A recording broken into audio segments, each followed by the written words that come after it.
give you some background on the topic to help guide your conversations over the next few days. This is certainly not as comprehensive as a knowledge of the topic that you'll have even by tomorrow. But the idea is that you will understand some of the concepts that you'll be reading about later today and with your lab groups, that as you start to look at the opening packet, as you'll do in the next conversation, that you'll know some of the terms that you're going to see and know some context for those relationships. So, let's get started. The topic this year is resolved. The United States federal government should substantially reduce direct commercial sales and or foreign military sales of arms from the United States, which leads to a pretty good question about why we're debating arms sales. You all may not know, but the way topics get created is that someone writes a paper that advocates for a particular topic, and then every debate program in the country gets an opportunity to vote on what the topic should be. So this year, a group of educators across the country think that you all should be learning about arms sales. Why do they think you should be learning about arms sales? I think that there's a bunch of different reasons, but I think that a lot of them have to do with the fact that this is an increasingly controversial area of international study that the United States is deeply involved in. You're going to find out more about this in just a moment. The United States is the biggest seller of arms of any other country in the world. And that this is a topic with truly global reach. Sometimes when we have international debate topics, we debate a single country. A couple years ago, we debated about China, for example, and the whole year was about China. This is a different kind of international topic because you will be learning about a whole host of different countries in the world, not just one region. There is not an area of the world that is not affected by arms sales. Every area of the world is highly affected by arms sales from the United States, direct commercial sales and foreign military sales from the United States. And so you'll get to, in a single year, learn about the details about a bunch of different areas of the world. You may also have noticed that there are issues about arms sales in the news every day. If you have seen the news in the last couple weeks, you probably have seen a little bit about Taiwan. You've certainly seen some stuff about Saudi Arabia and Yemen. And the role of arms sales in American foreign policy is something that has become of note even more than it has been. It was even when the topic was chosen. So I think they chose pretty well on something for you all to learn about. So, what is this topic about? In order to understand this topic, I think the first thing to understand is that this is really the foreign military sales and direct commercial sales topic. Probably if you were talking to your family and they said, so what are you debating this year? You probably said arms sales. I said the same thing. But the more I learn about the topic, the more I learn that it's not just sort of arms sales in general. It's really foreign military sales and direct commercial sales. And so the most important words to understand, if you get nothing else out of the topic lecture today, hopefully at the end of the topic lecture you will understand a little bit about what these words mean and how they implicate our policies. So foreign military sales are direct sales of United States military equipment to another country's military. It is a government-to-government relationship. The government of the United States is selling arms to the government of another country. It is administered within the United States by the Department of Defense. And these materials generally either come out of DoD surplus, so we produce extra stuff, we can sell it to other countries, or via a contract. And we'll look at what companies are doing the actual producing of the arms in a few minutes. But a foreign military sale, the thing to understand is it is government to government. It's a relationship the United States government has with another country's government. The other part of the topic is not government to government. It is called a direct commercial sale. And a direct commercial sale is a sale from, an arms manufacturer, in this case in the United States, to another country. So it is an arms manufacturer in the United States making a business deal with another country. And that business deal, because it implicates issues of foreign policy and military security, has to be authorized by the United States government. So the first time foreign military sales is government to government.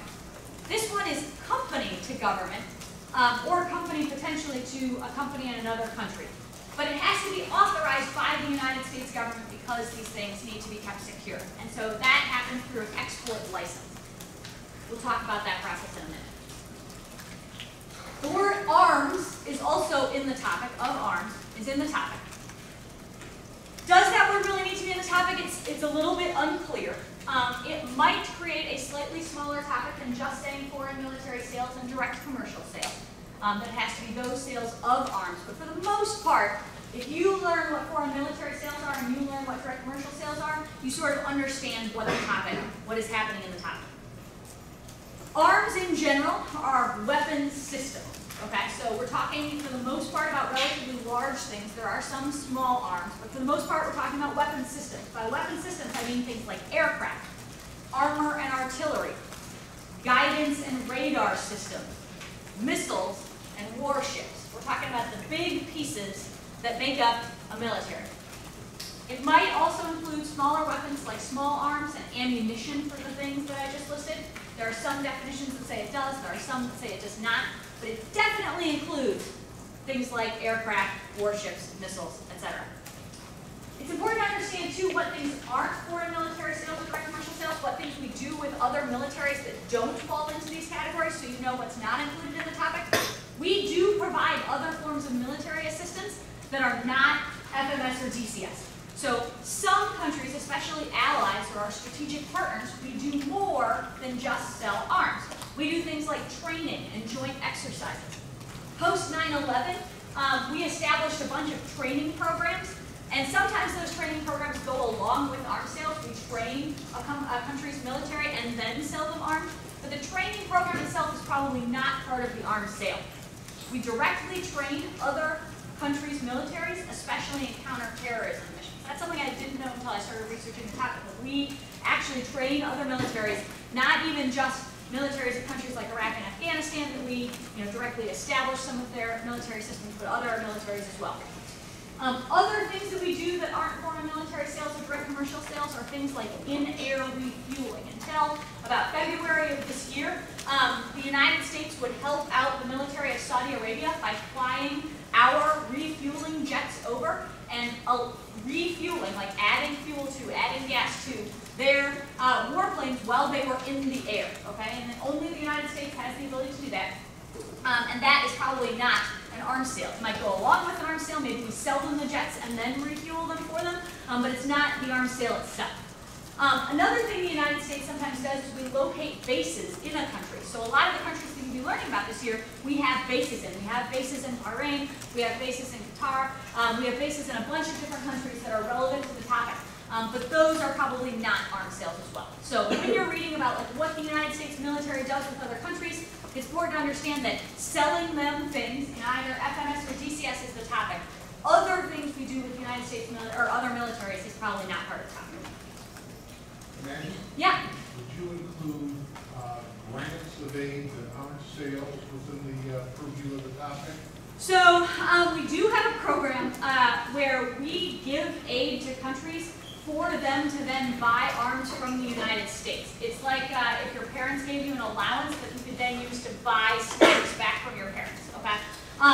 Does that count as part of the process? I would say probably yes. Finding a definition that actually says that is a little bit challenging.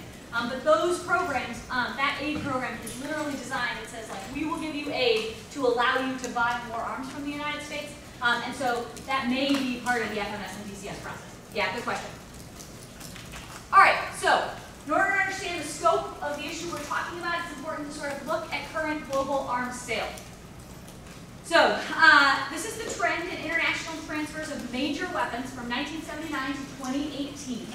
An interesting thing to note is that because not all arms sales have to be reported, if the arms sale is below a certain threshold, Congress doesn't have to be notified about it, and thus some of those arms sales happen under the radar. We, the public, don't find out about them either. This is why it's a graph of major weapons. But you can sort of see that the trend line goes up and down over time. But over the last, basically your lifetime, the post 9/11 lifetime, it has been going up for the most part with some variation year to year. So, who sells these things? The United States is by far the biggest seller. You can see us there. We're at about 36%. This was from 2014 to 2018, a 5-year span. We sell about 36%, followed by Russia, France, Germany, China, and the United Kingdom. About 80% of all international arms trade is these 6 sources. So you'll notice the United States is by far the largest share. Russia is also a very large share, and then things fall off from there. There are another set of countries that do a little bit of arms selling, but not a lot. For the most part, we're talking about that sort of set of countries. So who's buying them? These are the countries with the most defense imports from 2008 to 2018. Different graphs you will see might have slightly different numbers. One of the things that's challenging about figuring out how much a country buys is that it is very difficult to calculate the value of weapon systems. We know how much they sold for, but there are forms of discounts that we give to different people. There are different ways of accounting for how much something is actually valued at. So this method calculates that India is by far the biggest importer. I think almost all methods agree with that, followed by Saudi Arabia, China, Australia, and then it falls off from there. But the actual numbers are less important to write down than it is to just sort of understand the basket of countries that is involved in the sales. One of the interesting things there is you'll see that China is both a largest importer and a largest exporter. And the reason for that is because they're importing and exporting different things. They're importing a lot of high-tech stuff, and they're exporting a lot of lower-level artillery stuff. So, who is the United States in particular selling to? In 2017, which is the last year that I could find specific data to, we sold arms to 98 countries. Does anyone know how many countries there are in the world? About how many total countries? It doesn't have to be exact number-ish. Yeah, what do you got? 195, 193, not including the two, what is it? I think it's their religious states. Yeah, there's like disputed whether they're states or not. Yeah, 100%. 195 countries is usually what people use for number of countries in the globe. So in 2017, we sent arms to just over half of the world's countries. And I think that's something that's really important to understand. Like when you look at this graph, you're going to see like Saudi Arabia, Australia, UAE. Those are all very important. But we're also selling to, 95 other countries, and many that are not on this list. Since 2002, so in the sense like post 9/11, we have sold to 167 countries, which is about 85% of the world's countries. So this is not a small issue. This is not we sell to a few allies and that's it. We sell to almost everyone, and we're going to look at why that is in just a second. So, in order to understand the trends, I think it's important to get a really brief history of arms sales. This is not going to be too long, but it will help you understand what's going on and why it works that way. I'm gonna press play on this. You can kind of just watch it happening. So this is the United States arms transfers from 1950 to 2017. You can see as it goes how this changes over time. It takes about a minute, but I'll just let it play in the background. You don't really need to pay attention to the exact places it's going, but it gives you an idea of sort of where the trends are. So initial trend, right, Europe, NATO countries. 1950, right, Cold War, we're selling to Cold War allies for the most part, and then you can see it sort of diversify over time. There are 4 major trends that I think that you should understand about arms sales over about the last 100 years. The first is increasing government control over sales. So initially, arms sales were just company to company on a very ad hoc basis. There was not a lot of government control at all. After World War I and between World War I and World War II, governments were like, ooh, maybe we should have some policies about this. The United States started really developing policies about this after World War II. But prior to that, it was just very, things were sold just like the same way you would sell a car from country to country. Another second major trend is the increasing volume of sales. So there have definitely been ups and downs over time. The end of the Cold War was a major downturn that we'll look at in just a second. But over time, you will notice just from watching this, and you'll notice in general, that arms sales are on the way up. The third trend is more supplier diversity. More supplier diversity. So during the Cold War, there were 2 major arms sellers, the United States and the USSR. The UK was a very distant third. Subsequently, other countries have become much more major players. China basically didn't sell arms until the 1970s, but then has become a pretty major player. And there's also been an increase in what they call third world secondary suppliers. That's a term that's used in the literature. I don't love the term third world. But the idea is that countries who have been buying weapons, purchasing countries that have either resold weapons or started their own production after being arms purchasers for quite a while. So it's countries that historically purchased arms, starting their own process of selling as well. The last major trend to understand is buyer diversity, and that's what you're seeing here. That initial arms sales were to mostly other NATO countries. We sold to our strong military allies in Europe. Just ended. Okay. We sold to other developed countries like in NATO. But by the 1970s, here, I'll just pause that. By the 1970s, that had expanded. We started selling a lot to the Middle East, to Southeast Asia, to Africa and Latin America. A lot of these are what are termed Cold War proxy conflicts. Anyone know what a proxy conflict is? What's a proxy conflict? Yeah. A proxy conflict is when two powers kind of support two other like smaller powers that are fighting each other, so they're kind of indirectly going into war. Yeah, absolutely. And this happened a ton during the Cold War, right? You know this is the Cold War, not the Hot War, because the United States and the USSR never fought directly, right? We did not have a direct military conflict with Soviet Russia. However, we had a lot of proxy conflicts, and what that means is the United States was supporting one side in a war, and the Soviet Union was supporting another side in the war, and in those cases, we were arming those countries an awful lot. And so, as that happened, we sent arms to a lot more places in those proxy conflicts. Since the 1970s, the Middle East has gotten the largest share of sales as a region. A lot of this is connected to their wealth. Oil availability and prices have given the Middle East a lot of ability to buy arms, and they have done so. And then it has also been connected to where have the conflicts happened. If you look at what conflicts have happened in your lifetime, a lot of those have occurred in the Middle East or the Central Asian region. So the 91 Gulf War, the War on Terror, that's sort of what we're talking about in terms of where arms sales have gone. So, 5 major eras of arms sales. I would say that these are a little bit fuzzy, right? There's not a clear dividing line in a lot of these cases, but it gives you an idea of what's happening. So, in the Cold War, the US and the USSR are selling to their allies, mostly to support proxy conflicts in the Middle East and Latin America. The USSR, interestingly, sold far more arms than the United States during the Cold War itself. So, United States, largest supplier now, but during the Cold War it was the USSR. In 1969, Nixon established what is known now as the Nixon Doctrine. And the Nixon Doctrine established as official United States foreign policy that the United States would give military and economic support to friendly regimes. This is the first time that arms sales is a part of our foreign policy officially established. So we had had informal relationships prior to that, selling to our allies. This is when we first said, this is part of our foreign policy, this is what we do. Part of this was connected to the idea of sending arms, not troops. And people who advocate for selling arms make this argument a lot. It's an argument that says, look, if we sell arms, we can avoid getting directly involved in a conflict. If the alternative to arms sales is not nothing, the alternative to arms sales is United States military intervention. But if we sell arms, we can avoid that.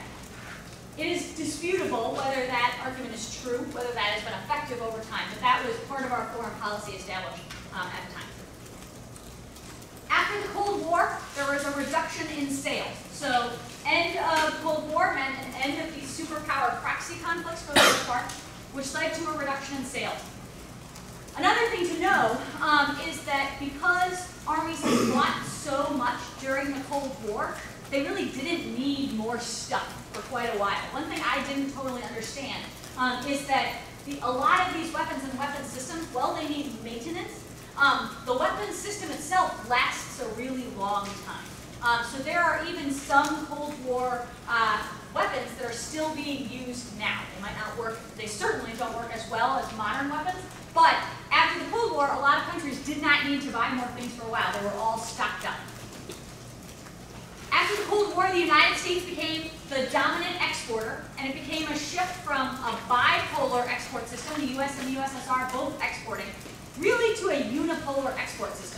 So in 1989, before the Cold War ended, USSR was at 35% and the US was at 22%. So USSR more than the US. The exact numbers are not as important as understanding that relationship. By 1994, so post-Cold War, Russia is only 3% of sales. So they went from 35% to 3%. They increased again in the late 90s to jumpstart their economy. But by that point, the United States had established themselves as the major seller. Subsequent to the Cold War, there's also been a shift from interstate conflicts to intrastate conflicts.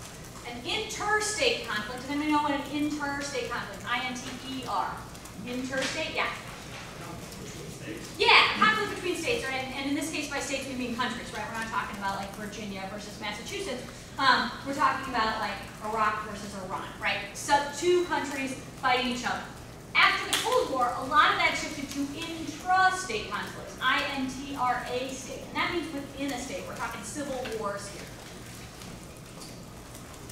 There was also a shift in U.S. policy from selling for ideology, meaning to support our allies in the Cold War, right? Selling to, defeat communism, to selling for profit. And in those cases, there have been a number of cases where the United States actually sells to both sides in a conflict. So Greece and Turkey, we sell to both of them. Armenia and Azerbaijan, we sell to both of them. And those are much less ideological battles or strategic battles than they are just, we can make some money. The defense industry, post-Cold War, began pushing for sales themselves. So they became advocates for selling. And as you will discover, the defense industry is very, very good at advocating for arms sales in Congress and elsewhere. They started to make arguments like we need to do arms sales not to defeat communism, but for American jobs and to spread, to have wealth among American people. We need to, create business. We need to help our defense industrial base. And that's a disadvantage we're going to look at in just a minute. And then in 1995, President Clinton passed a presidential decision directive, presidential PDD 34, presidential decision directive 34. And that explicitly added the effect on the U.S. defense industry and U.S. jobs to the list of considerations that the government needs to take into account when doing an arms sale. So there's an official list that's like, are we going to do an arms sale? Yes or no? And security is an issue. Our foreign policy is an issue. Do we escalate a conflict is an issue. And then subsequent to 1995, does it help the United States have more jobs? Does it help our defense industry is also an issue on that list. So in 1991, there was the 91 Gulf War.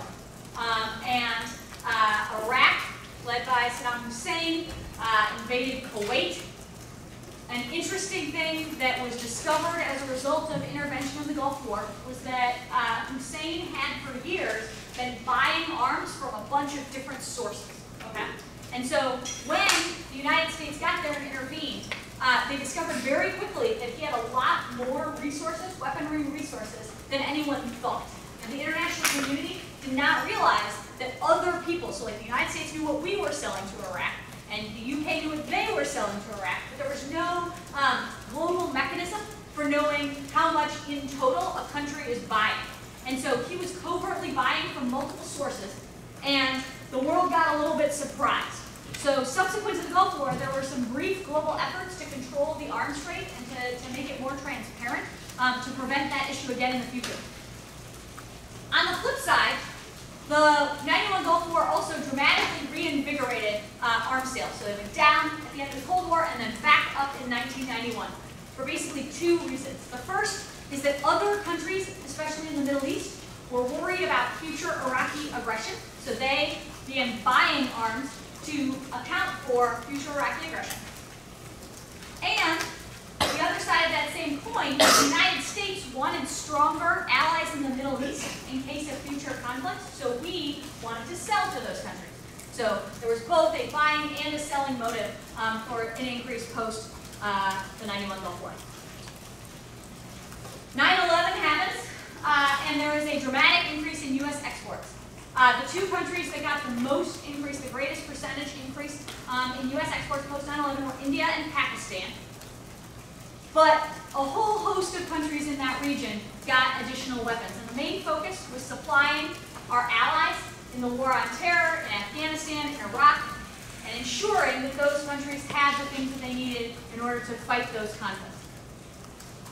Unsurprisingly, an element that went along with this is a reduction in priority for human rights concerns and other elements of security that were not related to the war on terror. So we substantially increased the amount we were selling to countries that abuse the human rights of their own citizens, as well as countries that previously we would have considered too unstable to sell arms to. So the stability of the country is considered, but that became a much lower priority to, are they strategically located for the war on terror? Are they our ally in the war on terror? Can we use them strategically? There was also an increase in joint ventures with foreign companies. So we started doing some deals that involved the United States co-producing, meaning we produce some of the materials here and some of the materials in the other country and then put them together. The idea there was to increase interoperability for the war on terror. Interoperability is a word that means, can our military stuff work with their military stuff? And if everybody's using the same stuff, the answer is yes. If everyone has a different set of stuff, then the answer is no. And so part of our strategy for making sure that our troops can work alongside the troops of other countries, however you feel about that, was to sell arms so that everybody was using the same material. Some new countries also joined the selling scene. Russia got back in the arms selling game, and China became a major importer and exporter in this period.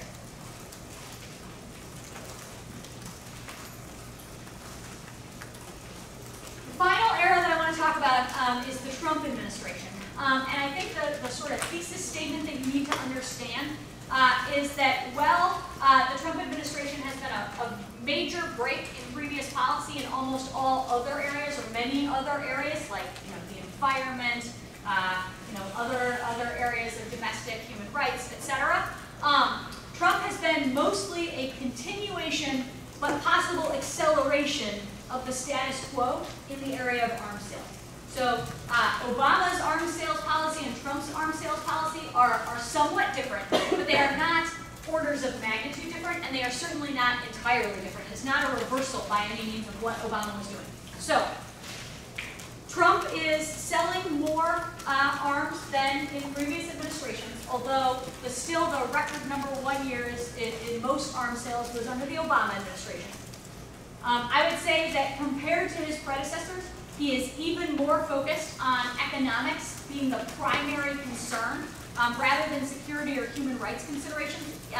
If you watch any videos of him announcing arms sales, there are a couple of him announcing deals with Saudi Arabia and I think one with Taiwan, you will notice he talks about it like a business deal, right? He's like, look at how much money we're making, how much money they're giving us. It's almost like a real estate deal. I think previous administrations were more focused on the security elements of arms sales, but this is an economic focus. And for what it's worth, during the Obama administration, we mostly sold aircraft, and during the Trump administration, it's more focused on missiles and bombs. A lot of that is just what countries are asking for, but it does seem like he likes sort of the missiles and bombs element of things to sell. All right, arms sales regulations. So there are regulations that implicate what happens in an arms sale. There is a process that is supposed to be followed when the United States wants to sell arms to a country. The first piece of legislation that implicates that is the FAA, the Foreign Assistance Act, and that was in 1961, the Foreign Assistance Act in 1961. And this established the processes and procedures for foreign aid, which includes military aid, which of course includes arms sales. So that was the first time we had a Congress-level policy for how this happened. Then in 1967, we got the Arms Control, or the Arms Export Control Act, the AECA. And the AECA amended the Foreign Assistance Act, and this is still the controlling piece of legislation for arms sales, for FMS and DCS. This amended the Foreign Assistance Act. It created the category of direct commercial sales, and then it put the regulations for FMS and DCS under one act. In particular, this piece of legislation, so passed by Congress, legislation, established executive branch authority, presidential authority, over arms deals. In particular, The State Department and the Department of Defense both have strong roles in arms sales. This is also the piece of legislation that required congressional notification. So large sales, and what is considered large depends on whether we're selling it to a NATO ally or a different category of allies. There's like tiers. But large sales require congressional notification. As part of that notification, the administration has to submit a risk assessment of each deal. Those risk assessments need to explain the benefits of the deal and evaluate potential negative consequences. However, a lot of these risk assessments are very cursory. If you start reading them, you will discover that, I mean, it's not because it's their own stuff, but they're like, every one is almost exactly the same. Okay? Over and over and over is the same language used rather than a detailed analysis. The Arms Export Control Act also reserved congressional authority to block an arms deal. So Congress does have the ability for large arms deals to block those arms deals. In practice, they have never succeeded in blocking an arms deal, either because they did not vote to do so, which is what happens most of the time. They declined to take that step. Or that when Congress does block an arms deal, the President has the ability to override that legislation, and Trump has done so in the case of Saudi Arabia. I talked to some experts earlier this summer about this sort of piece of congressional, like what is Congress's role. One of the experts I talked to suggested that perhaps there's some deal-making that goes on behind the scenes, that the administrations over the years might have proposed other arms deals, but they sort of went to Congress and were like, Congress, you can approve this, and Congress was like, and then they're like, oh, never mind that, no deal here. But if you're looking at actual proposed deals that have been formally submitted to Congress, none of those have ever been officially shut down.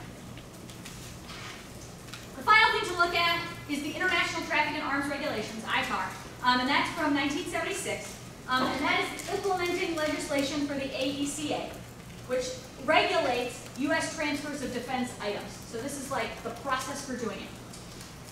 It is known as the U.S. Munitions List, or USML, U.S. Munitions List.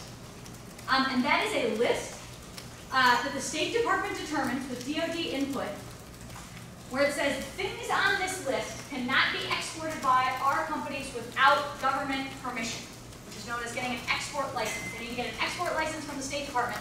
So if you want to sell any of these things, you need to pay attention to that, and you need an export license. Things not on that list don't require export license. So if you're a company and you want to sell, the iPhone in a country, that is not on the U.S. munitions list, so you don't get an export license for that. But if you want to sell a particular type of weapon, an AK-47, that is on the munitions list and does need an export license. The reason I mention that is because there's been a push recently by the Trump administration to remove guns that you can carry from the munitions list. Their argument is that you can buy a gun in a Walmart, so why can't we sell that to any country? Those things are on the munitions list right now, and there is a debate going on about whether those will come off the munitions list. So you might see some things about that. That's where you'll see the munitions list in the news. Okay, this is sort of the path for how an arms sale is supposed to happen. I'm not totally sure that you can see this. I'll make sure I send this to your lab leaders. But the idea is that when an arms sale happens, there is a procedure that is supposed to be followed, okay? That requires the Department of Defense and the Department of State to have regulations, which they do. It requires U.S. manufacturers and contractors to then register. Then they have to apply for an export license on a particular thing. And if it's on the munitions list, then they need to get permission from that. However, right now, Trump is skipping the two steps right up here. So the two steps there are notifying Congress 30 days before the issuing of the export license, and then allowing Congress the opportunity to block. Remember I said the AECA gave Congress the ability to block things, right? So a lot of you probably debated on the immigration topic. And you remember when there was a big debate about whether President Trump was going to declare a state of emergency in order to build the wall. Do you all remember that from last year, for special this year? Okay. So this is very similar to that debate. And what happened is that a few weeks ago, the president said, the threat of Iran is so great that I'm declaring a national emergency and myself authorizing a sale to Saudi Arabia. And there's a very a heated debate about whether that was an actual state of emergency, that anything could actually change. But when you're looking at the process, just know that there are some times when the process gets circumvented. So in this case, the president just declared the state of emergency, and the sale is allowed to proceed because without congressional assent. Congress would probably have said no to that sale. They said no to the previous sale. And so the state of emergency was like a very strong bypassing of Congress. So, how weapons get made and exported. A thing to understand is that the United States military itself, the United States government, doesn't build anything related to our weapons and our weapons system. Okay, we're like there's no government worker that's like building our tankers or building our missiles or building our fighter jets. Instead, what happens is that companies make these things via contracts with the military. So for direct commercial sales, the company then gets a license to send over. For foreign military sales, the United States requests from one of these companies, they get a contract with a company. The company then builds the things, and then the United States sends them over. Some of these companies make a lot of things. Some of them specialize. But they are very, very large companies. There is no like little mom and pop defense contractor. That is not a thing, okay? There's no small business defense contractor. Instead, what you have is a major consolidation of massive companies that are located throughout the United States to make these things. So due to mergers, there was a big period of mergers in the 80s. These are now very large companies. So like Lockheed Martin used to be Lockheed and Martin, and now they're Lockheed Martin, right? They merged, and so very large companies. So, costs and benefits of arms sales. What are we debating about here? We've been talking for quite a while, Maggie. Let's talk about what we're debating. So, why do countries sell arms? Why do we sell arms? There are a bunch of reasons. But I think the two major categories are economy and efficiency and power and security. So, economy and efficiency arguments deal with the fact that when you produce something, it is much easier to produce a lot of that thing than it is to produce a little bit of that thing, or much cheaper. There are economies of scale. So the initial arms sales, the reason countries started selling arms in the first place, was to keep production going when the country was peaceful. Okay, when we were not engaged in military conflict, it was more effective to keep our military base, our defense companies going. They still needed business, to stay in production, and so we started selling arms. Other countries that sell arms do so because they have a small domestic market. So if you have a relatively small country with a small military, it still is going to cost a lot to produce the things that you need. And so selling arms is a way to do that much more efficiently. The other economic and efficiency benefit is that selling arms helps offset the cost of producing those things, to creating the military technology innovation. So when a company is trying to say, like, we have this idea for this thing we can build, government, we should do this, it is much easier to do that when you can offset some of those costs by selling the thing. The second category is power and security. These arguments are about enhancing our allies and countering our rivals. So the United States and many other countries, as part of our foreign policy, sells arms. And part of the reason there is we want our allies to have good militaries, and we want those good militaries to be able to prevent other militaries that we don't agree with from being strong. Part of this is the argument we talked about before with the Nixon Doctrine, that arms sales might help us avoid direct military intervention. So if we sell arms, then we don't have to go in with our troops. Whether that's effective or not, again, open question. And then finally in that category is the idea of influence or access. Proponents of arms sales argue that selling arms increases our influence over the buying country. Oh, sorry about that. Increases our influence over the buying country. We can add conditions. It increases our relationship with that country. It might give us access to bases in that country or access to stuff we want from that country, resources. Empirically, the people who study this and have looked at this think it's kind of a weak effect. But it is definitely something that is a major reason that we say we sell arms. Why do countries buy arms? It's the reasons that you think. The first is for defense. So countries that don't have the military that they think they need to have, buy arms, preparing for a conflict, replenishing during a conflict, upgrading their systems. The second reason is technology transfer. So other countries, especially countries like India that have their own, they have their own military stuff, they have their own militaries, they produce their own stuff, but they're still buying.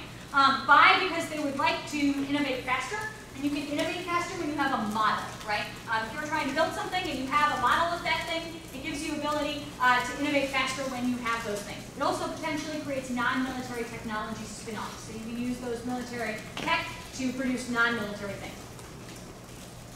The third reason is relationships. So again, proponents of arms sales often argue that arms sales generate stronger relationships, that the buying country might be buying from a particular country to curry favor with that country.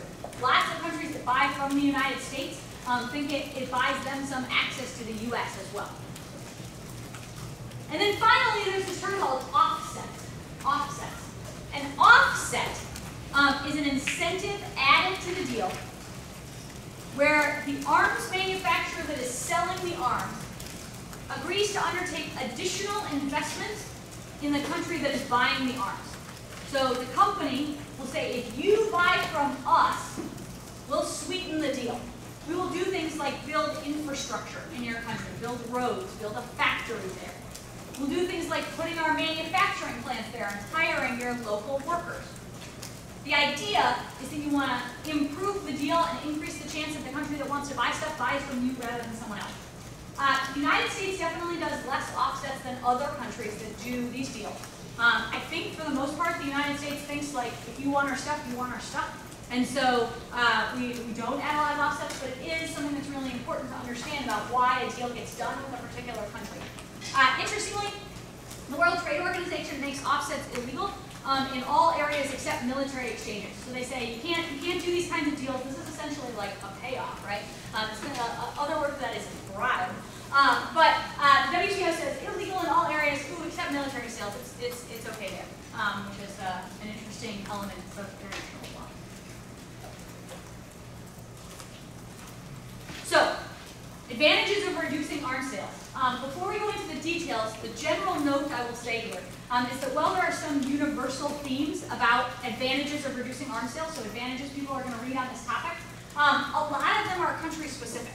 And so you're going to need to learn about the countries that are involved or about the weapons system that's involved. You can't just say like, the advantage is X and all countries are going to have X advantage. But I do think that there are some general themes. So general theme number one is human rights-based advantages. There are a lot of cases where United States weapons are used against civilians and to commit violations of human rights. The country-by-country details of this differ, but this is a systematic problem throughout history. The United States sells weapons to a country, and those weapons are eventually used against civilians or used to commit human rights violations. One interesting thing to note is that under the Trump administration, other issues like economic and commercial concerns are now officially at the same level of human rights in our assessment of what's important on our checklist of like whether we're going to make a sale. The human rights has been reduced.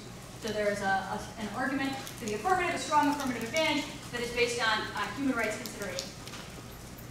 The second consideration are security-based advantages. Security-based advantages have to do with, like, are we making the problem worse? Does arms sales make the problem worse? And there are three terms that you should know in answering the question whether arms sales makes the problem worse. Term number one is blowback. Blowback is a term in the arms sales literature that's what happens when the person selling the arms eventually has their own arms used against them.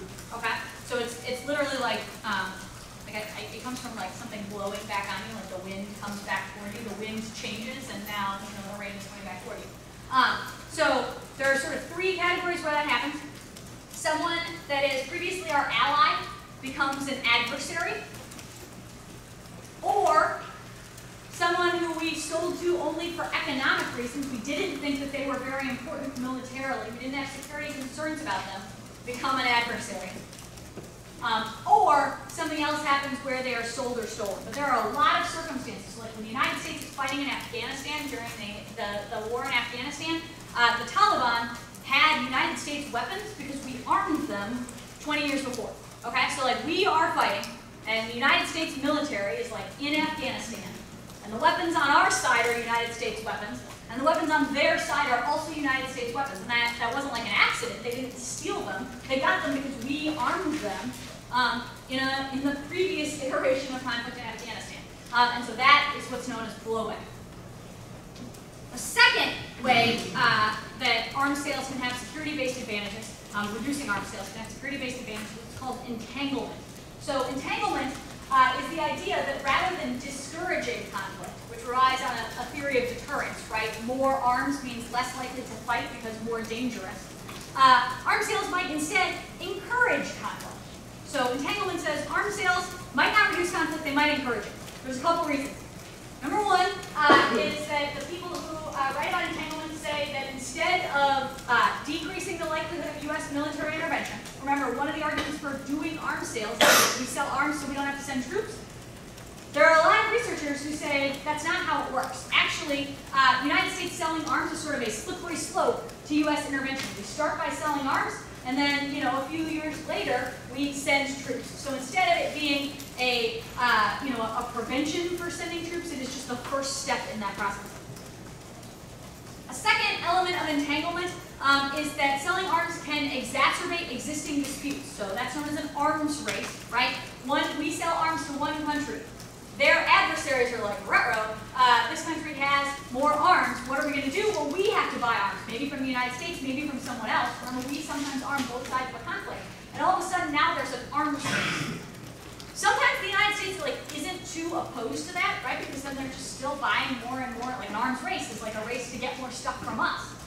But it can lead to conflict. And so instead of discouraging conflict, it can create instability and conflict.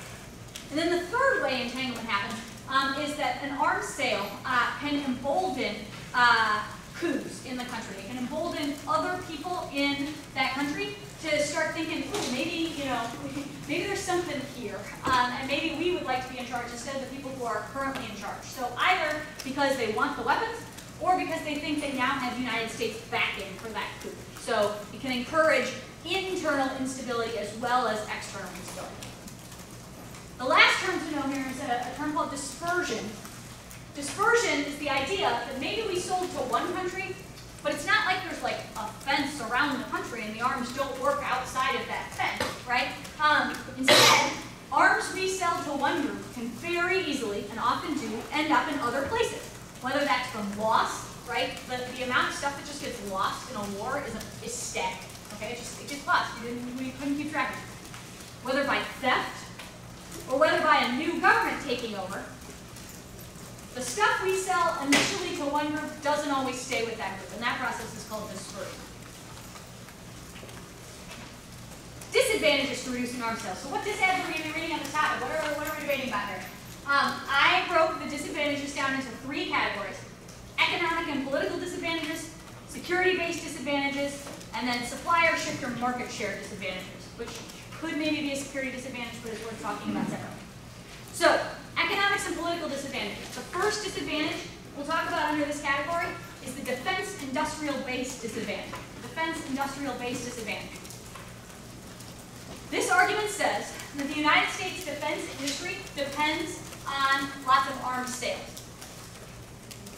Because when we sell arms, we can use those resources to produce other weapons more cheaply from economies of scale. We just talked about that. So the way the United States gets military technology and maintains our really good military technology is from the benefits we get from arms sales. The impact of this type of disadvantage is generally a military power style argument. The United States military cannot be as strong, maybe a hegemony style argument, but our military will not be good unless we can continue to sell arms and keep our military going. Our defense industrial base really that sells to the military going. In this case, we're talking about the companies, that produce the stuff for our military. The second disadvantage under this category is a jobs disadvantage. So this is similar to the defense industrial base field, but it is more focused on economic problems of cutting arms sales rather than military problems of cutting arms sales. The defense industry, as it turns out, employs a lot of people. And it employs a lot of people that have particular skills that might find it difficult to get jobs in another sector because they have specialized in the thing that they are producing for the military. And so, if there were a major cut in arms sales, it might cause job problems for those people. The impact of this disadvantage is the economic side of that problem. So, it's economic growth. The third disadvantage under this category are politics and elections disadvantages. And the reason I put this third is because the link to the politics and the elections disadvantage is very closely tied to the economics argument we just talked about. The political cost of cutting arms sales is really about the economic cost of cutting arms sales, because what they're talking about is, that all of a sudden people who lose their jobs might vote differently, or people who think they're going to lose their jobs might pressure Congress, or, much more importantly, the defense industry itself might start pressuring Congress. Something to understand is that our defense industry is one of the strongest, if not the strongest lobby in the United States Congress, okay? And part of the reason for that is because they have a lot of money, okay? And another reason for that is because there are a lot of people who worked in the government and then immediately retire and go become lobbyists for the defense industry. So a lot of military people retire from the military, and then 2 weeks or a month or 2 months later, coincidentally, they're like a lobbyist for Boeing or Lockheed Martin, okay? And that's not a coincidence, right? I use coincidentally sarcastically there, because they are doing so because it is very effective, because they are now lobbying the same people that they just worked with. And you're much more likely to say yes in a negotiation with someone that you consider to be your friend, or worked alongside them. They're considered to have expertise. Another strategy that the defense industry uses to make sure that they maintain their political power is that they spread out where they have located their manufacturing plants. So if you look up where a particular company, a defense industry contractor, is located, they will have one location, okay? Maybe like Arlington, Virginia, or Seattle, or whatever. But when you start looking at where a particular weapon is produced, it's produced in a lot of places. You're going to see it's produced in Kentucky, and this part's produced in Minnesota, and this part's produced in Utah, and that's not a coincidence. The idea is that if we have people working in as many congressional districts as possible, then we have many, many, many, many more legislators who care if our thing is cut. Does that make sense? So I'll say that again. If I was trying to persuade all of the different labs to support my policy, it would be much more effective if each lab got a vote, right? It would be much more effective if I put the people who already agree with me, or the people who support my policy, one in each lab, because they could each be like, hey, lab, what do you think? I think it's a really good idea.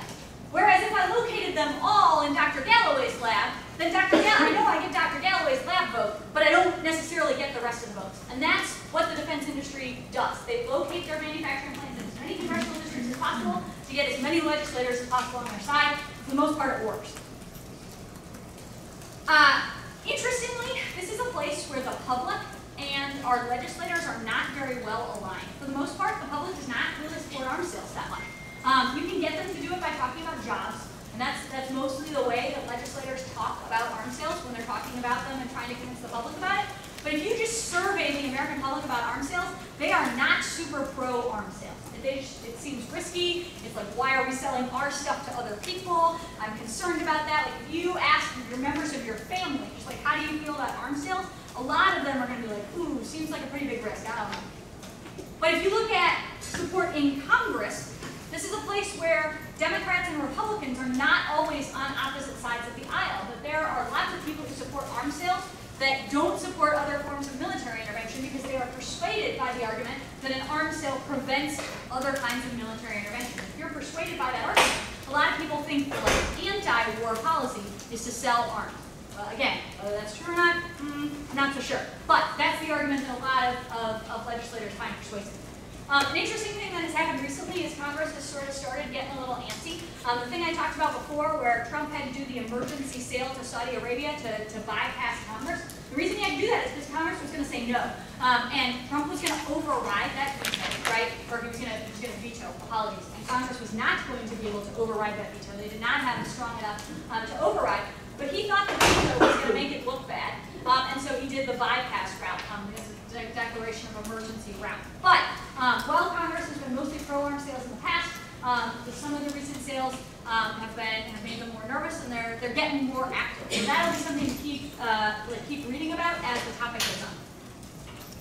Last category in this category, under economics and political disadvantages, are separation of powers disadvantages. So this relates to the thing I was just talking about Congress. But depending on what the plan does, some of these acts will implicate the relationship between Congress and the executive, and there might be a disadvantage to any plan that increases congressional control. So right now, Congress does not have very much control over this. The executive has control.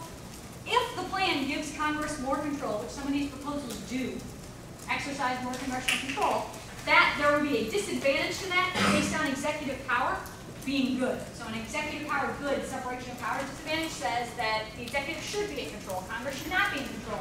It hurts our war-fighting ability, our ability to respond quickly to crises if Congress, which is very slow, is in charge. Theoretically, you could have a disadvantage the other way. If the plan increased executive power, you could say that congressional power is good. The problem with that is a uniqueness problem, right? There are not a lot of congressional control now, so it might be hard to win that disadvantage. Security-based disadvantages. So, major category number 1 of security-based disadvantages are relations disadvantages. This just says, like, if you end arms sales to a country, as it turns out, that country isn't that happy about that. It might be a major blow to relations. Again, the term for this in the literature is access. So we might lose our access to that country. Maybe we lose the ability to get assistance from them. Maybe we lose their intelligence sharing. Maybe we lose our flyover rights, right? To fly our military over a country, we have to get permission from that country to do that. We might lose the ability to fly over that country if they're mad at us as a result of reducing arms sales. The impact to those disadvantages is either the problem of weakening that country, they can't fight wars, or external, like we need them for something like the war on terror. Second category here is the allies-based disadvantages. Allies disadvantages. You have looked at the opening packet, and Will's going to be talking about this in just a couple minutes. And the assurances disadvantage falls in the category of an allies disadvantage. And what this says is that cutting off arms sales can weaken allies, not just the country involved in the sale. So the assurances disadvantage, for example, says that other countries see our lack of arms sales as a reduction in our commitment to them as well. So even if we don't stop selling to your country, the fact that we stop selling to your neighbor that you like makes you nervous, and that reduces your assurance of the United States' protection. The impact of that is usually proliferation, right? Countries that no longer feel that the United States is protecting them feel like they need to do something to get their own military back up to speed, so they proliferate, they create their own weapons. Second category, or third category, I'm sorry, is the enemies disadvantages. So enemies disadvantages are like the deterrence disadvantage within the opening packet. And these disadvantages say that existing arms sales can signal U.S. resolve to protect a given region. So cutting back on those arms sales can signal to adversaries that they can be aggressive without a penalty, that we're not going to continue to be involved in that region. The impacts of those are generally war with the aggressive country, or that that country starts to take over additional territory that they don't think the U.S. is going to intervene. The final major category are supplier shift or market share DAs. These are also sometimes referred to by debaters as fill-in arguments. I have not seen them referred to that way in the literature, which is why I didn't call them fill-in disadvantages, because that's not something you can just like Google, like what's the fill-in TA for this app. Those are not terms that experts generally use. But the idea is that what happens after the sale stops is that if a country wants weapons and we stop selling to them, it's not like they're just like, oh, no big deal, we just don't need those weapons. We're just like, hang tight, we're good. Instead, they will buy from someone else. And this disadvantage says that buying from those people is bad.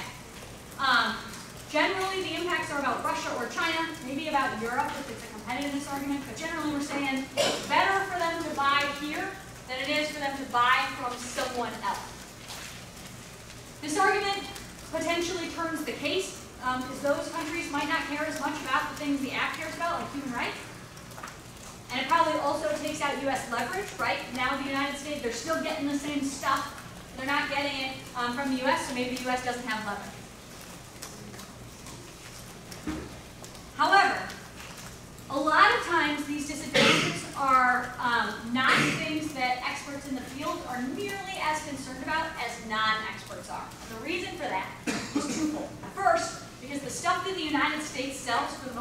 is dramatically better than what Russia and China is selling. Russia, because they have the stuff, but they don't sell their best weapons, and China, because their military stuff just isn't nearly as strong as the United States. The second reason why this type of disadvantage might not be as strong as it seems like, just sort of if you hear the thesis, is the amount of time it takes to switch is very long. Okay, if a country has been buying from the United States almost exclusively, and then the United States cuts them off, the ability for their military to shift is not just like, oh, we'll just like start buying our clothes from, you know, Banana Republic instead of Old Navy. It's like we have to, you know, create the idea of clothes from scratch. That it might take decades for a country that buys their, you know, all of their fighter jets from the United States to start buying them from another country. And so the speed of this disadvantage is very slow. Last major category is about affirmatives and types of affirmatives. Now that you sort of understand the ideas of costs and benefits and advantages and disadvantages, we can look at what types of apps are likely to be popular. I have divided them into two categories, top-level process affirmatives and country-based affirmatives. Top-level process affirmatives are things that change the process of an arms sale rather than preventing a specific sale. So instead of focusing on a particular country, they focus on the way arms sales are conducted. These are things like increasing congressional control over arms sales. We talked about that. That would reduce foreign military sales and direct commercial sales. Adding more human rights restrictions, right? We talked about how, you know, human rights has become much less of an issue. You're affirmative. With fiat, you can make that more of an issue. You could say this is the important thing. We should consider human rights much more strongly in our evaluation of these arms sales. You can eliminate a particular kind of weapon. So there are arguments for eliminating precision-guided munitions. There are arguments for eliminating cluster bombs. That it's not who we're selling to, it's what we're selling. And those affirmatives would change the process of what is allowed to be sold. Another app could just eliminate direct commercial sales altogether. There are some people who say that the problem is not arms sales, it's that we don't know enough about it. And one thing to understand is that we know way, way, way less about direct commercial sales than we do about foreign military sales. And so even like, we've been trying in our lab for 3 weeks now, we've been here 3 weeks, and we've been trying to figure out the total amount of direct commercial sales per year. Just like, how much do we sell? What's the number? Basically impossible to figure it out, okay? Because a lot of these are not reported, they are under the radar, and well, someone is signing off on them, they don't have to publicize that information to you. There are whole organizations that their only goal is to like publicize more about arms sales, not to stop them, just to tell you more about what's being sold, and it's a really hard job. So eliminating direct commercial sales would require all sales to be foreign military sales, and it would be a government-to-government relationship. And then final one that I'll list in this category is ratifying the Arms Trade Treaty. So during the Obama administration, there is a treaty called the Arms Trade Treaty. The treaty negotiations were held in the United States. The United States signed the treaty, but Congress never ratified it. Remember, two-step process for treaties. You have to sign it, and Congress has to ratify it. Congress never ratified it. So it was just sitting there signed, hanging out for several years. And then this spring, Trump unsigned the treaty. He said, like, we had signed this thing, we're unsigning. It's not like invisible ink or anything, but he just like took back the signature. And so signing and ratifying the Arms Trade Treaty is something that might be tough. There are sort of three kinds of country-based affirmatives: allies, strategic partners, and neutral countries or adversaries. And we sell different kinds of things to each of those. So allies, we're selling a lot of our best stuff with a very strong relationship. Strategic partners are generally people we care about a lot in the war on terror, and we're selling them things that we think help in the war on terror. And then neutral countries or even adversaries, we're selling them things that we don't think make a very big difference. So those are sales for money, and we're giving them things that we don't think are gonna come back to hurt us. But the theory of blowback says maybe they will. So this is Taiwan. Will's going to talk about this in detail. The packet affirmative is about Taiwan. You will notice that our arms sales to Taiwan are pretty high. This does not include the most recent arms sales, which is up to the end of 2018. But one thing I wanted to highlight here is that you'll notice that the graph goes up and down. Okay? The reason for that is way less like we like Taiwan in That is not the case at all. Instead, what happens is that an arms sale happens, and then those, whatever we have sold, like a deal gets made, and then whatever we sell gets doled out over a period of time. So if you look at any of the graphs for countries, they'll often look like this. There might be a trend line, right? But it goes up and down, like way up and down from year to year, because they, we sold them, billions of materials in 2010 and 2011. They didn't need more stuff in 2012 and 2013. Another category, or another country affirmative is Saudi Arabia. Saudi Arabia is the biggest U.S. customer. And we have a very, very long history of selling to the Kingdom of Saudi Arabia to deter Iran. Unfortunately, the country of Saudi Arabia is using the military resources that we sell to them in their conflict in Yemen right now, which involves many, many human rights abuses. It is probably the #1 set of human rights or humanitarian crisis that's occurring right now. Billions of people are dying of cholera in Yemen right now because their infrastructure has been so badly destroyed by this conflict with Saudi Arabia. The United States argues that if we didn't sell to Saudi Arabia, they'd get it from somewhere else. They'd get it from Russia or China. We'd lose our influence. This is the emergency sale we talked about earlier that Trump just declared a national emergency under the AECA about Iran and Iranian aggression to sell to Saudi Arabia. They bypassed Congress and immediately sold $8 billion to the Kingdom of Saudi Arabia and the United Arab Emirates. You see that the orange there. They are both involved in the conflict in Yemen. It's called the Saudi Coalition, or some people even now call it the Saudi Emirati Coalition, because the United Arab Emirates is really strongly involved. If you look at the map, or the graph, this is not one where it goes up and down. Okay, this is just one where it goes up. And the reason for that is because as Saudi Arabia has become involved in the conflict in Yemen, and by that I mean as Saudi Arabia has bombed Yemen, they have needed more materials in order to continue doing that, and the United States, for the most part, has been willing to sell to them. This is the deal that we talked about, where Congress finally said no, where Congress is like, we're done. Okay, we don't want you to get these. In particular, the debate was about precision-guided munitions, which the idea of precision-guided munitions is that you can target the attacks better, so to not kill civilians. But there's some pretty good evidence that Saudi Arabia was using it to target their attacks better to kill civilians. And the United States weapons were used in some attacks on a hospital. There was a funeral that was bombed. There was a school bus. It's really bad. And so Congress was finally like, wait, we don't want to do this. At least Obama stopped selling precision-guided munitions. Trump started selling them again. And Congress finally was like, this year was like, ooh, this is not a great idea. Wish they had done that a couple years ago, but at least they're paying attention.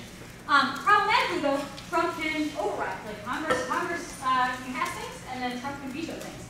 He did veto their stopping of the sale, and then also has bypassed Congress. So we are continuing to sell to Saudi Arabia and the United Arab Emirates. South Korea is another area that I think might be something that you'll be debating. Eliminating arms sales or reducing arms sales to South Korea might help in their negotiations with North Korea that are sort of ongoing. And it also might decrease Chinese aggression and fears. North Korea in particular really hates that we sell to South Korea the missile defense system, because missile defense systems would eliminate the ability of North Korea to first strike South Korea. And so it basically eliminates the effectiveness of all of their weapons. So that's a possibility for now. Another area of the world is Israel and the surrounding region. The arguments against selling to this region are mostly human rights-based arguments. The arms sales to Israel also hurt our relations with the rest of the countries in the region. And potentially, reducing arms sales could force negotiations over a two-state solution, or de-escalate other Middle East conflicts like Syria and Iraq. So they're all right up in that region. Final one I'll list, although I could put 24 more countries in this, but in the interest of not just overwhelming you with like hopping around the world, is Ukraine. It definitely antagonizes Russia that we sell arms to Ukraine. There is an argument that maybe we don't want to antagonize Russia in that way, that maybe it's not a great idea. For those of you who are thinking, like, why shouldn't we just antagonize Russia? Like, picture that another country was selling arms to Mexico to potentially deter the United States. I don't think we'd be too psyched about that. Or, for those of you who learned about the Cuban Missile Crisis, right, this is not that different from what was occurring in the Cuban Missile Crisis, where the United States saw, you know, Soviet missiles in Cuba as being kind of like a red line. It was like, this is not okay. Like, we are not okay with this in our backyard. And that's maybe how Russia feels about that as well. So that is the last one that I will list. There are lots more countries. Again, we sell arms to over half the world. In your lifetime, we've sold arms to 85% of the world. So there's probably something to be said about any of those countries. That said, the smaller the country, the more likely that they could switch to buying from somewhere else, right? Because they have less stuff that they would need to replace. So when you're thinking about affirmatives and like what you're going to have to research, if you're, you know, a negative researcher that's like, oh, many, many more, that doesn't sound great. It's important to understand that a lot of the countries that we sell arms to, there's like not an act there, not because that's not important and not because there aren't human rights considerations there. Those are hugely important. But because those countries would much more easily be able to shift because they have less stuff that they would have to switch over. All right, I'm gonna stop the me talking as much part here and give you a chance to ask some questions. What do we got based on what we're gonna be debating? Questions about arguments, topicality. I'm gonna table any questions about the opening tag because that's gonna be a Will's jam. But if you have questions about anything I talked about or anything so far or other things you just want to know, let me know. Call it out. Yeah, way over. Direct commercial sales, they can be to companies in other countries. They don't have to be the government. Generally, they're to the government, but sometimes we do things like cooperatively work with a company in another country in order to do that sale. So they would be like a party to the sale. So you have a follow-up? Yeah. Okay. Are there any forms of arms sales that aren't FMS or DCS? There are, and maybe it's less arms sales and more arms transfers. So an interesting thing is that when you're doing research, by the way, you want to use arms transfer as well in your searches, not just arms sale. But we do other things like we give, sometimes we give countries things on loan, and they might like pay us for the loan, but we're not, it's not a sale, they don't get to keep it. And then there are some other really small programs where we give arms to another country as part of sending like some advisors there, but we don't send full troops, and that is also a small thing. But the overwhelming majority is FMS and DCS, but there are like some other ways that other companies get, or countries get US stuff. Yeah. So some of the countries that like those first from the US also, could you run like T-substantial? You potentially could. So the interesting thing about T-substantial, there's two things, because I like T and I really like substantial things. Let me go back. There, okay. The interesting thing about T-substantial is two things. Number one is that it is challenging, as I said before, to figure out the exact amount of direct commercial sales. So like the percent, coming up with a percent is more challenging than you would think. The other thing that is interesting about the way we sell arms is that if you look at this, it's like Saudi Arabia, probably substantial, right? I don't have like, you look at the graph, it's a big line. It's the number one seller. Australia and UAE, also probably substantial. In the last couple of years, the UAE actually passed Australia, like last 5 years. This is a 10-year graph. So those are also probably substantial. I think you can win for sure that those are substantial. But like, is the United Kingdom substantial? I don't know. There's still a pretty big percent compared to some of these other countries. The way that the graph works is that it's like there's a few countries that we sell a lot to, and then there's a lot of countries that we sell a medium amount to. And so figuring out where that line is going to be challenging for the negative. But if it's a country we sell almost nothing to, then yeah, I'm very confident that you can win T-substantial on that. But if it's a country, it's like one of these medium countries, it's going to be tough. Because there's a lot of countries that we sell, you know, like 5% of our arms to. Yeah? So Congress blocked sales to Saudi Arabia, and then Trump just went around it. So is Trump still sending guided missiles, still selling guided missiles, or just yeah, yeah. So the interesting thing about the way the AECA set it up is that it is Congress has to block the arms sale. They have to say no, rather than Congress has to say yes. It's sort of like, do you ever have those things where you're signing up for something and you have to opt out of getting all of their advertising instead of opt in? Like, no one is going to opt in to like, please send me all of your advertising, right? But because you you have to like find the checkbox and opt out. Most of you just probably click OK, and then all of a sudden you're getting like 10,000 things from Wayfair or whatever. That is sort of how it works with Congress, right? So Congress has 30 days to block a sale. But because they are passing legislation to block a sale, they would need the ability to override a veto, because the president can veto the legislation blocking it. There are some experts, there are some proposals that say that we should reverse that Congress should have to say yes to a sale, instead of Congress having to say no. And if that happened, some of these sales would not have happened, right? There were not enough people that said yes, but it was like between the 50% and the 2/3 that we needed to override a veto. So yeah, good question. Yeah, way in back. Are there any other instances of presidents using like the declaration of emergency? In this particular case, no. This was a new strategy. The idea originally was that this was very small. So like, if somebody declared war on us, we could sell to our allies to help us out really quick. Is that how the people who passed it intended to do it this time? Probably not. But a lot of this legislation is really vague to allow the president in an actual time of emergency to like do what they needed to do. That might have been abused by the current administration. Depends on how you feel about that. But there's certainly a debate about whether that was justified. Congress was not excited about that. Yeah. Okay. So for the definition of foreign sales, you said that U.S. equipment is basically sold to another country, and then direct arms, like they're taking like arm manufacturers from like actual companies within the United States to other countries. So what I'm asking is like, isn't the NRA like considered like the huge manufacturer for the U.S.? So wouldn't that still be considered like a direct and also military or foreign? Like so the NRA, you mean the National Rifle Association? Yeah, they don't make the arms. They are the advocacy organization that says that we should get to have, like people should get to have as much arms as they want. They are a major player in the arms trade business because they lobbied very strongly against the Arms Trade Treaty. They actually have an international group that is affiliated with the NRA that lobbies against reductions in arms sales internationally.